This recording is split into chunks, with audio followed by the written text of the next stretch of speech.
সংসদ সদস্যদের 11,000 কোটি টাকার বেশি ঋণ রয়েছে, যার অধিকাংশই সরকারি দলের।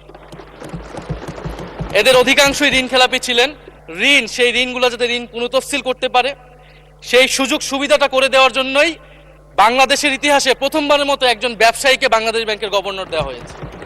অর্থ সেক্টরের আর্থিক খাতের কথা আসে, মাননীয় অর্থমন্ত্রী একটা বাক্যই বারবার বলেন যে বিএনপির সময়ে এরকম কোনো রেকর্ড নাই যে আর্থিক খাতে বিশৃঙ্খলা হয়েছে।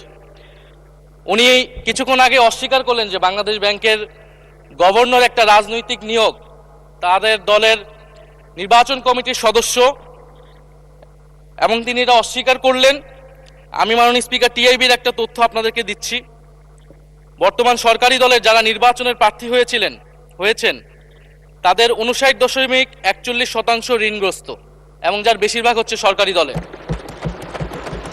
সংসদ সদস্যদের 11,000 কোটি টাকার বেশি ঋণ রয়েছে, যার অধিকাংশই সরকারি দলের। এদের অধিকাংশই ঋণ খেলাপি ছিলেন। নির্বাচনের আগে কিছু টাকা ঋণ দিয়ে পুনঃতফসিল করে নিয়েছেন। এবং বর্তমান যে বাংলাদেশ ব্যাংকের গভর্নর, তার স্পেশালিটিটা কি? তার স্পেশালিটি হচ্ছে এই ঋণ পুনঃতফসিল করা, এটাতে তিনি এক্সপার্ট। ফলে তাকে বাংলাদেশ ব্যাংকের গভর্নর কেন দেওয়া হয়েছে এটা খুব পরিষ্কার মাননীয় স্পিকার।